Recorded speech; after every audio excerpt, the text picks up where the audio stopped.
Hi friends, चलिए आज फिर कुछ स्वामी रामा के जीवन के कुछ अनुभव हम सुनते हैं। तो पहली कहानी जो है ये इनके गुरु बंगाली बाबा के बारे में है।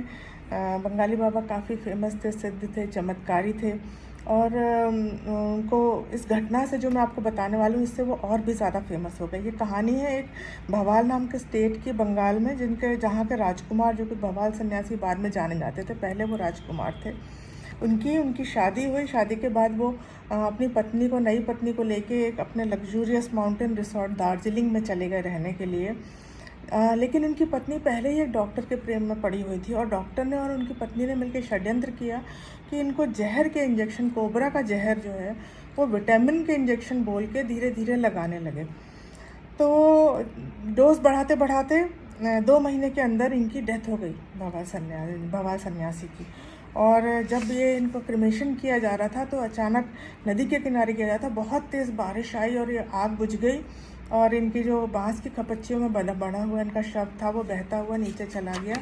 नीचे 5-6 किलोमीटर नीचे इनके गुरु बंगाली बाबा रह रहे थे अपने शिष्यों के साथ, क्योंकि वो कंचनजंगा जा रहे थे। उन्होंने अपने शिष्यों से कहा कि ये बॉडी चली आ रही, इसको खोलो, ये आदमी मरा नहीं है, ये बहुत गहरी बेहोशी में है और ये मेरा शिष्य है। तो जल्दी जल्दी शिष्यों ने उसको खोल के जो है 2 घंटे के अंदर वो उनको होश आ गया, लेकिन वो अपनी याददाश्त पूरी तरह से भूल चुके थे। तो वो गुरुजी के शिष्य बन गए और 7 साल तक उनके साथ रहे, सन्यासी बन के। उसके बाद 7 साल बाद गुरुजी ने कहा कि अब तुम ऐसा करो कि तुम जाओ और विभिन्न साधु संतों से मिलो और दुनिया देखो थोड़ा। तो जब वो चला गया तो गुरुजी ने कहा कि अब ये अपनी बहन से मिलेगा, इसको सब कुछ याद आ जाएगा और हमारे लिए बहुत समस्याएं आने वाली हैं।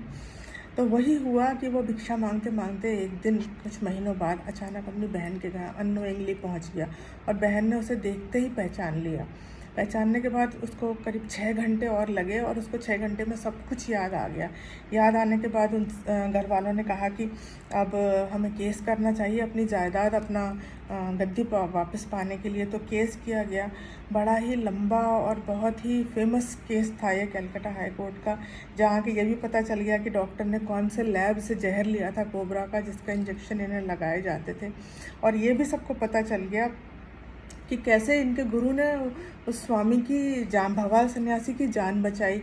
तो सारे लोग जो हैं वो गुरु बहुत ज़्यादा फेमस हो गए पूरे इंडिया में। इस घटना से पेपरों में इतना नाम आ गया उनका। तो ये कहते हैं कि ये केस जो था वो कलकत्ता का सबसे लंबा उस समय का और सबसे बड़ा केस था हिस्ट्री में। और लेकिन सब कुछ मिल गया उस सन्यासी को। तो ये कहते हैं किस्मत का खेल देखिए कि 1 साल के अंदर ही उसकी डेथ हो गई। तो ये बताते हैं कि हमारे मास्टर जो हैं उनको बहुत लोग ढूंढ रहे थे, लेकिन वो हमेशा ही लाइमलाइट से दूर रहते थे, क्योंकि वो कहते थे अगर किसी साधक को आत्म साक्षात्कार चाहिए तो उसको पब्लिसिटी से और फॉलोअर्स से बहुत बच के रहना चाहिए। ये कहते हैं कि हर एक किसी के जीवन में नेम और फेम एक बड़े रोड़े हैं और डाउनफॉल का कारण है।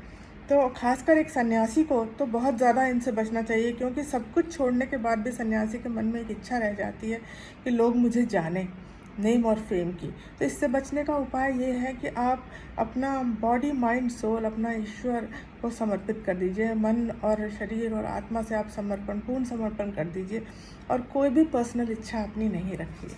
तो इसके बाद हम दूसरी स्टोरी लेते हैं। दूसरी स्टोरी है ट्रांसम्यूटेशन ऑफ मैटर के नाम से, जो कि इनकी एक अघोरी के बारे में है। तो ये बताते हैं कि 1942 में ये बद्रीनाथ जा रहे थे। रास्ते में एक शक्ति टेम्पल था, शक्तिपीठ था, जिसके पास एक अघोरी बाबा रहता था। तो इन्होंने सोचा कि अघोरी बाबा से मिली जाए। तो अघोर जो है एक बहुत रहस्यात्मक वो है, ब्रांच है, जिसका कि किताबों में तो बहुत ही कम उसके बारे में है और ज़्यादातर योगी और स्वामी भी उसके बारे में नहीं जानते। ये कहते हैं कि एसोटेरिक विद्या है ये, जो कि प्राण जो हम सांस लेते हैं, प्राण से भी, जिससे हम जीवित हैं, उससे भी सूक्ष्मतर कुछ तत्व होते हैं जिनको कि अब साइंटिस्ट कहते हैं लेप्टन्स और क्वार्क्स। तो ये कहते हैं कि उससे भी सूक्ष्म जो तत्व होते हैं प्राण से, उनके बारे में अध्ययन करना और उनको मास्टर करना, ये ज़्यादातर अघोरियों का काम होता है।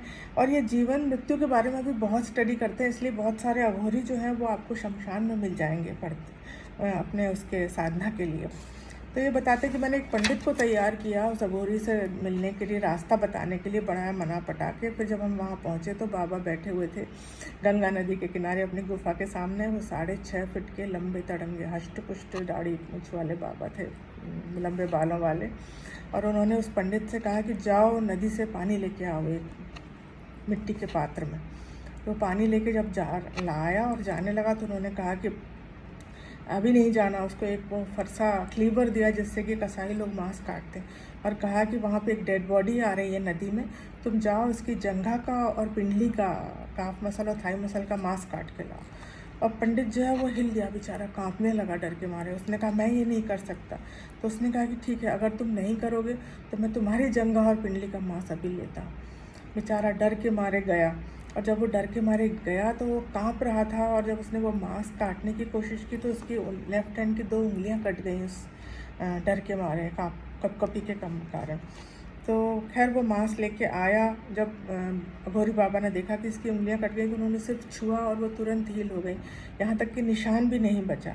फिर उसने वो मिट्टी के पात्र में वो डाल दिए वो सब मांस के टुकड़े, और फिर कहा कि अब ये लड़का जो है ये भूखा है ना, इसको खाना है। जैसे उन्होंने बोला तो ये लोग दोनों के दोनों बोलते कि हम तो वेजिटेरियंस हैं। तो बाबा गुस्सा हो गया और कहने लगा कि तुम क्या सोचते हो मैं मांस खाता हूँ, मैं प्योर वेजिटेरियन हूँ। तो खैर अब थोड़ी देर बाद जब वो पका तो उसने कहा ढक्कन हटाओ। ढक्कन हटा के देखा तो उसके अंदर तो सफ़ेद रसगुल्ले थे।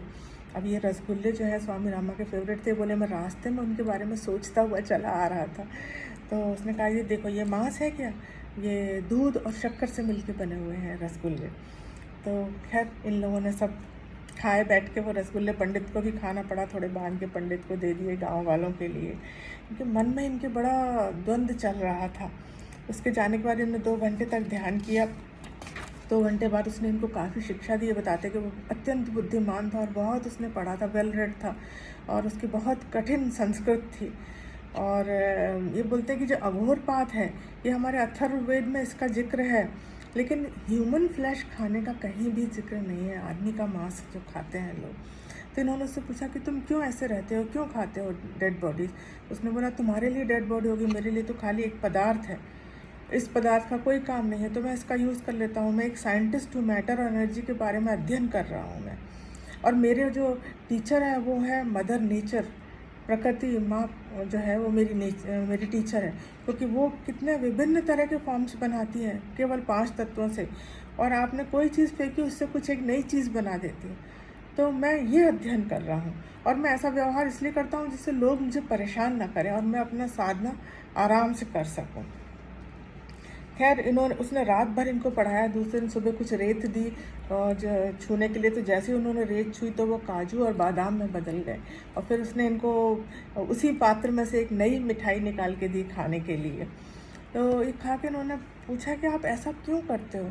तो उसने बोला कि देखो, जैसे कि एक बच्चा जो है वो बर्फ़ और पानी और भाप में अंतर को अलग अलग समझता, वो ये नहीं समझता कि इनके पीछे एक ही चीज़ है, वो है पानी, उसी से बर्फ़ और उसी से भाप बनी। वैसे ही हम लोग भी जो है नॉर्मल आदमी ये सोचता है कि हर चीज़ अलग है, लेकिन हर चीज़ एक ही तत्व की बनी हुई है जिसको कि लाइफ फोर्स बोलते हैं। तो वो कहता है कि हम लोग ये अध्ययन करते हैं कि क्या चीज़ है जो मैटर और एनर्जी को गवर्न करता है, यहाँ से वहाँ बदलना, उन सूक्ष्मतर तत्वों को पढ़ना, उनको एक तरह के पदार्थ से दूसरे तरह के पदार्थ। तो हम साइंटिस्ट हैं। तो स्वामी रामा कहते हैं कि ये सब सुनने के बाद भी मैं अंदर ही अंदर जो है मैं अप्रूव नहीं कर पाया, भले ही मैं एग्री कर रहा हूँ इंटेलेक्चुअली उसके साथ। तो फिर उसने पंडित के पास गए देखने के लिए, उनकी चिंता थी क्या कर रहा। तो पता चला कि पंडित जो है वो तो बिल्कुल खुश है और वो बल्कि अघोरी बाबा का शिष्य बनना चाहता है। लेकिन स्वामी रामा कहते हैं कि देखिए यह अघोरियों से हम क्यों डरते हैं, क्योंकि हमारा जो मूल स्वभाव है, कुछ मनुष्य को छोड़ के ज़्यादातर मनुष्य मूल स्वभाव में प्रेम, दया, सद्भावना, करुणा, उसके अगेंस्ट हो जाता है ये अघोरी।